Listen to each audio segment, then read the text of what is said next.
Hi sweeties, magic tales explanation ചാനലിലേക്ക് എല്ലാവർക്കും സ്വാഗതം. സോ നമ്മളിപ്പോൾ കറന്റ് എക്സ്പ്ലെയിൻ ചെയ്തുകൊണ്ടിരിക്കുന്നത് ഒരു കൊറിയൻ ബിയൽ ആയ സ്വീറ്റ് ബ്ലഡ് ആണ്. സോ അതിന്റെ എപ്പിസോഡ് 5 ആണ് നമ്മൾ ഇന്നിവിടെ ഡിസ്കസ് ചെയ്യാൻ പോകുന്നത്. അപ്പോൾ അധികം വൈകാതെ നമുക്ക് എപ്പിസോഡ് 5ലേക്ക് കടക്കാം. എപ്പിസോഡിന്റെ സ്റ്റാർട്ടിങ്ങിൽ തന്നെ കാണിക്കുന്നത് എന്താണെന്ന് വെച്ചാൽ നമ്മുടെ വാമ്പയർ സൈറന്റെ മുമ്പിൽ സ്വന്തം രൂപം വെളിപ്പെടുത്തി നിൽക്കുന്നതാണ്.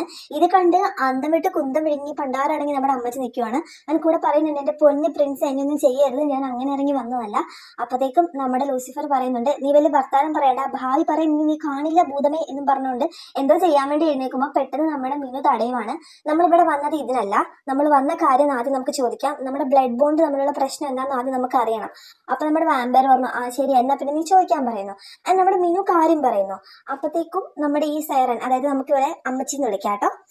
അപ്പൊ ഈ അമ്മച്ചിയാണെങ്കിൽ ഇങ്ങനെ ആലോചിക്കുവാണ്, എന്ന് വെച്ചാൽ എന്ന് പറഞ്ഞിട്ട് ഈ പുള്ളിക്കാരത്തിന്റെ മുമ്പിലെ സാധനങ്ങളൊക്കെ, അതായത് ഭാവി നോക്കേണ്ട കാര്യങ്ങളെല്ലാം എടുത്ത് നിരത്തി വെച്ച് ഇങ്ങനെ പറയുവാണ്. എന്നിട്ട് പുള്ളിക്കാരത്തേക്കുന്നത് എങ്ങനെ സംഭവിച്ചത്. അപ്പൊ നമ്മുടെ വാമ്പയർ പറയുന്നുണ്ട്, ഞാനൊരു ആവേശത്തിൽ എടുത്തിന്റെ ചോര ഉറിഞ്ചി കുടിക്കാൻ പോയതാന്ന്, ഒരു ആവശ്യമില്ലായിരുന്നു എന്ന് പുള്ളി പറയുന്നുണ്ട്. ആൻഡ് ഈ പെണ്ണുങ്ങൾ പറയുന്നുണ്ട്, ഇപ്പം സംഭവിച്ചത് എന്താണെന്ന് വെച്ചാൽ നിങ്ങളെ രണ്ടുപേരെയും ബ്ലഡ് ഒരു ബോണ്ടിൽ എത്തിയേക്കുവാണ്. അതായത് രണ്ടുപേരുടെ ശരീരത്തിൽ ഇപ്പോൾ ഒഴുകുന്നത് ഒരേ ബ്ലഡാണ്. ഏതെങ്കിലും ഒരാൾക്ക് അപകടം പറ്റിയാൽ മറ്റേയാൾക്കും അത് തന്നെ പറ്റും. അതായത് നിങ്ങളൊരു കണക്ഷനിലാണ് പോകുന്നത്. അതുകൊണ്ടാണ് ഇപ്പോൾ മിനുവിന് വയ്യാണ്ടുള്ള മിനു ഇപ്പൊ സ്റ്റേബിൾ ആയതും വാമ്പയറിന് ഇടയ്ക്കിടയ്ക്ക് ചെറിയ ചെറിയ പ്രശ്നങ്ങൾ വരുന്നതും. അതായത് രണ്ടുപേരും ഇപ്പം ഒരേ ഒരു ഇതിലാണ്, ഒരാൾക്കും അധികം പവർ ഇല്ല. വാമ്പയറിന്റെ ഒരുപാട് പവറുകൾ കാരണം മിനുവിന് ഇപ്പം ഒരുപാട് അസ്വസ്ഥതകളൊന്നുമില്ല, എല്ലാം കുറഞ്ഞു വരുന്നു. ബട്ട് വാമ്പയറിന്റെ ആ പവറുകൾ കുറയുന്നു കാരണം മിനുവായിട്ട് ബാലൻസ് ചെയ്യുമ്പോൾ. അങ്ങനെ നമ്മുടെ ഈ ഒരു അമ്മച്ചി ഇതൊക്കെ പറഞ്ഞു കൊടുക്കുവാണേ. അപ്പൊ നമ്മുടെ മിനു ചോദിക്കുന്നുണ്ട്, ഇതിൽ നിന്ന് നോർമലിലേക്ക് വരാൻ വേണ്ടി വല്ല വഴിയുണ്ടോ എന്ന്. അപ്പൊ ഈ അമ്മച്ചി പറയുന്നു, ഇതിന് പെട്ടെന്ന് ഇറങ്ങി വരാനൊന്നും പറ്റത്തില്ല, ഇത് നിങ്ങളൊരു ബോണ്ടാണ്, ഇത് കംപ്ലീറ്റ് ചെയ്യണം. അടുത്ത 15 ദിവസം കഴിയുമ്പോൾ അടുത്ത ഒരു ലൂണാർ എക്ലിപ്സ്, അതായത് ഒരു ഫുൾ മൂൺ നൈറ്റ് വരുന്നുണ്ട്. ആ ടൈമില് മിനു വാമ്പയറിന്റെ, അതായത് ലൂസിഫറിന്റെ കഴുത്തിൽ കടിക്കണം. അപ്പൊ ലൂസിഫർ പറഞ്ഞു, അതൊന്നും നടക്കൂല, വേണമെങ്കിൽ ഞാൻ കടിക്കാം, എന്നെ കടിക്കുന്ന പരിപാടിയും നടക്കൂല. അപ്പൊ ഈ പെണ്ണുങ്ങൾ പറയുവാണ്, അങ്ങനെയല്ല ചെയ്യേണ്ടത്, അതായത് ഒരു സംഭവം കംപ്ലീറ്റ് ആക്കുക ചെയ്യേണ്ടത്. ഇപ്പൊ റിവേഴ്സ് മോഡിലാണ് നടന്നുകൊണ്ടിരിക്കുന്നത്. നിങ്ങൾ ഇവനെ കടിച്ചു, ഇങ്ങനെ ഒരു അസുഖം വന്നു, ഇനി അത് ശരിയാവണമെങ്കിൽ ഇവൻ നിങ്ങളെ കടിക്കണം, എന്നാലേ ശരിയാവത്തുള്ളൂ. ആൻഡ് ഇവരിത് ഇങ്ങനെ അക്സെപ്റ്റ് ചെയ്തു. ആൻഡ് നമ്മുടെ മിനു ചോദിക്കുന്നുണ്ട്, അപ്പൊ അത്രയും നാള് ഞങ്ങളിങ്ങനെ ഒട്ടിപ്പറ്റി നടക്കണമല്ലേ എന്ന്. പറഞ്ഞു, അതെ നടക്കണം. ആൻഡ് ഇത് ശരിയായി കഴിയുമ്പോൾ മിനു നോർമൽ സ്റ്റേറ്റിലേക്കും വരും, അതുപോലെ തന്നെ ലൂസിഫർ അവന്റെ സ്റ്റേറ്റിലേക്കും വരും. അതിനിടയ്ക്ക് മിനുവിന് അസുഖം വരാണ്ടിരിക്കാൻ മിനുവിന്റെ ബ്ലഡ് പ്യൂരിഫൈ ചെയ്യാൻ പറ്റും എന്ന് പറയുന്നുണ്ട്. അപ്പൊ ചോദിക്കുന്നുണ്ട്, ഇതെങ്ങനെ ബ്ലഡ് പ്യൂരിഫൈ ചെയ്യുന്നത് എന്ന് നമ്മുടെ വാമ്പയർ ചോദിക്കുമ്പോൾ ഈ പെണ്ണുങ്ങളാണെങ്കിൽ, അത് പിന്നെ ഞാനിപ്പോ എങ്ങനെ ഇങ്ങടൊപ്പം രണ്ട് പുരുഷന്മാരുടെ മുഖത്തൊക്കെ പറയാ എന്ന് പറഞ്ഞ നാണം കൊണ്ടിരിക്കുമ്പോൾ നമ്മുടെ വാമ്പയർ ആണെങ്കിൽ, തല്ലണോ കൊല്ലണോ ഇടിക്കണോ ചവിട്ടണോ നീ തന്നെ തീരുമാനിച്ചോ എന്ന് പറയുമ്പോൾ പെട്ടെന്ന് നമ്മുടെ അമ്മച്ചി പറയുന്നുണ്ട്, അങ്ങനെയല്ല, നമ്മൾ ഈ മനുഷ്യന്മാര് ബ്ലഡ് ഡൊണേറ്റ് ചെയ്യുന്ന കണ്ടിട്ടില്ലേ, ഡൊണേറ്റ് ചെയ്ത് കഴിയുമ്പോൾ ഇവരെങ്ങനെ വേറൊരാളുടെ മേത്തേക്ക് കയറ്റുന്നത്, അത് പ്യൂരിഫൈ ഒക്കെ ചെയ്ത് നേരെയാക്കിയിട്ടല്ലേ കയറ്റുന്നത്. അതുപോലെ തന്നെ നിങ്ങൾ കുറച്ച് കുടിക്കാൻ കൊടുക്കുമ്പോൾ, അതായത് മിനുവിന്റെ ശരീരത്തിൽ നിന്ന് ബ്ലഡ് പുള്ളി കുടിച്ചാലും അത് പുള്ളിയുടെ ശരീരത്തിലേക്ക് കയറുമ്പോൾ അത് പ്യൂരിഫൈ ആവും, അത് തന്നെ മിനുവിന്റെ മേത്തോട്ടും വന്നോളും.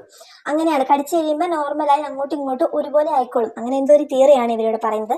സോ കുറച്ചായിട്ട് പ്യൂരിഫൈ ചെയ്ത് ഒരു ദിവസം 6 മണിക്കൂറൊക്കെ ഇങ്ങനെ കുറച്ചായിട്ട് പ്യൂരിഫൈ ചെയ്ത് പോയാൽ മതി എന്ന് പറയുന്നുണ്ട്.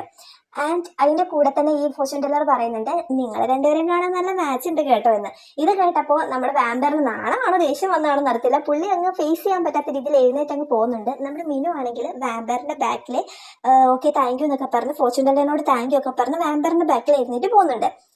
ആൻഡ് പെട്ടെന്ന് തന്നെ ഇവർ എഴുന്നേറ്റ് പോയപ്പോൾ നമ്മുടെ അമ്മച്ചി വിളിച്ചു പറയുന്നുണ്ട്, രാജാവെ മറക്കരുത്, 15 ദിവസം, അതായത് ഇന്നേക്ക് 15ാമത്തെ ദിവസം മിഡ് നൈറ്റ്, അന്ന് വരെ ഒരു അപകടം ഉണ്ടാവാതെ നോക്കുക. ആൻഡ് ഓൾസോ അന്ന് രാത്രി തന്നെ ചെയ്യണം, അല്ലെങ്കിൽ നിങ്ങൾക്ക് ഇതിൽ നിന്നൊരു മാറ്റം ഉണ്ടാവില്ല എന്ന് അവിടുത്തെ ഇങ്ങനെ വിളിച്ചു പറയുന്നുണ്ട്. അവിടെ കൊണ്ട് ആ സീൻ കട്ട് ചെയ്യുവാണ്.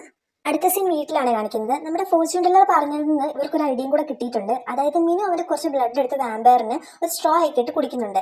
ഇവരിപ്പോൾ ഈ ബ്ലഡ് ഇങ്ങനെ ഷെയർ ചെയ്യുന്നതായതുകൊണ്ട് തന്നെ ഇവർക്കൊരു പറയുന്ന നിശ്ചിത ദൂരത്തിലധികം ഇവർ നടന്നു പോവുകയാണെങ്കിൽ ഇവരപ്പം കൊളാപ്സ് ചെയ്യും. അപ്പോൾ ഇവർ എപ്പോഴും ഇങ്ങനെ ഒട്ടിപ്പറ്റി നടക്കണമല്ലോ. ഇതാവുമ്പോൾ മിനുവിന്റെ ബ്ലഡ് ഈ വാമ്പയറിന്റെ അടുത്തുള്ളപ്പോൾ മിന്നു എത്ര ദൂരം വേണമെങ്കിലും പോവാം. ഈ വാമ്പയർ ഇങ്ങനെ ക്ഷീണം തോന്നുമ്പോൾ ഇതൊരു ഇച്ചിരി കുടിച്ചാൽ മതി, അപ്പോൾ ഇവരിങ്ങനെ അടുത്തുള്ള പോലെ തന്നെ ഫീൽ ആയിക്കോളും. അതുകൊണ്ട് മിനു എന്താ ചെയ്യുന്നു, ഈ വാമ്പയറിന് ഇച്ചിരി ബ്ലഡ് കൊടുത്തിട്ട് പറയുവാണ്, ഈ വീട്ടിൽ അടങ്ങിയിരുന്നോ, ഞാനാണെങ്കിൽ പുറത്തു പോയി പണിയൊക്കെ ചെയ്തിട്ട് വരാണ്. അപ്പൊ വാമ്പയർ പറഞ്ഞു, ഇതിന്റെ ആവശ്യമൊന്നുമില്ല, ഞാനും കൂടെ വരാലോ. അപ്പൊ മിനു പറയുന്നു, അത് ശരിയാവൂല, ഇപ്പൊ തന്നെ ആൾക്കാർക്ക് സംശയം തോന്നിയിട്ടുണ്ട്, എന്റെ മൊയിലാളി ഒരു മണ്ടനായിട്ടൊക്കെ മനസ്സിലായില്ല, നിങ്ങൾ ആൾക്കാരെ കാണുമ്പോഴും ദേഷ്യം വരുമ്പോഴും കണ്ണൊക്കെ ഇങ്ങനെ ചോപ്പിച്ച് കാണിച്ചാൽ അവർക്ക് അത് ഭയങ്കര ഇതായിട്ട് തോന്നി, അവരെന്ത് ചെയ്യും, പോലീസിൽ കംപ്ലൈന്റ് ചെയ്യും, അങ്ങനെയൊക്കെ ഒരുപാട് കാര്യങ്ങൾ പറയുന്നു. ഈ വാമ്പയർ പറയുന്നു, ഇത് നീ എന്നെ പുകഴ്ത്തുന്നതാണോ അത് കളിയാക്കുന്നതാണോ. അപ്പൊ പറഞ്ഞു, എന്തായാലും നിങ്ങളെ പുകഴ്ത്തുന്നതല്ല, സോ നിങ്ങളുടെ സേഫ്റ്റിയും കൂടി എനിക്ക് നോക്കണം, അതുകൊണ്ട് തൽക്കാലം ഈ വീട്ടിൽ അടച്ചിരിക്കും.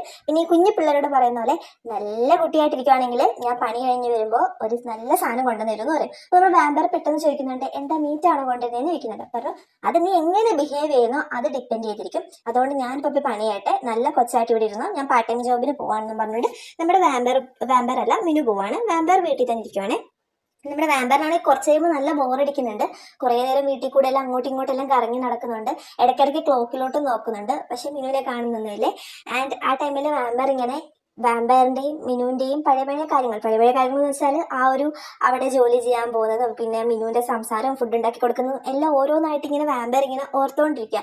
ആൻഡ് വാമ്പയർ എന്ന് പറയുന്നുണ്ട് എനിക്ക് എന്താ സംഭവിക്കുന്നത്, ഞാനിങ്ങനെ മിനുവിനെ ഇത്രമാത്രം മിസ് ചെയ്യുന്നേ എന്നും പറഞ്ഞിട്ട് വാമ്പയർ അവിടെ ഇവിടെയൊക്കെ മാറി മാറി ഇരിക്കുക മടുത്തിട്ട്. ആൻഡ് ഓൾസോ വാമ്പയർ ക്ലോക്കിലോട്ട് ഇങ്ങനെ നോക്കിക്കൊണ്ടിരിക്കുകയാണ്. ഇവിടെ കട്ട് ചെയ്ത് നമ്മളെ മിനുവിനെ കാണിക്കുവാണ്. മിനു ആണെങ്കിൽ അവരുടെ പാർട്ട് ടൈം ജോബ് ഇതുപോലെ കഫേയിലാണല്ലോ. അവിടെ എന്താ ബാക്കി വന്ന ഫുഡിന്റെ വേസ്റ്റ് എല്ലാം കൂടെ കളയാൻ വേണ്ടിയിട്ട് ഇങ്ങനെ നടന്നു പോകുമ്പോൾ പെട്ടെന്ന് മിനുവിന്റെ മുമ്പിൽ കൂടെ ഒരു വലിയൊരു സൈക്കിൾ പോലത്തെ ഒരു വണ്ടി വേഗം ഒന്ന് പാസ് ചെയ്ത് പോവാണ്. ഓർക്കപ്പുറത്ത് പോയതായതുകൊണ്ട് മിനുവിന് ബാലൻസ് തെറ്റി മിനു ഇങ്ങനെ ബാക്കിലേക്ക് വീഴുമ്പോൾ മിനുവിനെ ഒരാൾ കയറി പിടിക്കുവാണ്. അതിന്റെ പിടിക്കുന്ന ആരാന്ന് വെച്ചാൽ നമ്മുടെ ലൂസിഫറിന്റെ ചേട്ടനായ ലൂസിയറാണ്. അതായത് നമ്മുടെ ഈ വാമ്പറിനെ കൊല്ലാൻ ആഗ്രഹിക്കുന്ന ഒരു ചേട്ടനുണ്ടല്ലോ, പുള്ളിയാണ്. മിനു അയാളെ നോക്കിക്കൊണ്ടും അയാൾ മിനുവിനെ നോക്കിക്കൊണ്ടും നിൽക്കുന്നത് കാണിച്ചുകൊണ്ട് എപ്പിസോഡ് 5 ഇവിടെ എൻഡ് ചെയ്യുവാണ്. എപ്പിസോഡ് 6ന്റെ എക്സ്പ്ലനേഷനുമായിട്ട് ഞാൻ ഉടനെ തന്നെ വരുന്നതായിരിക്കും. സോ എല്ലാവരും ലൈക്ക് ചെയ്യുക, കമൻറ്റ് ചെയ്യുക, ഓൾസോ സബ്സ്ക്രൈബും ചെയ്യുക. അപ്പോൾ ഇപ്പോഴത്തേക്ക് എല്ലാവർക്കും ബൈ.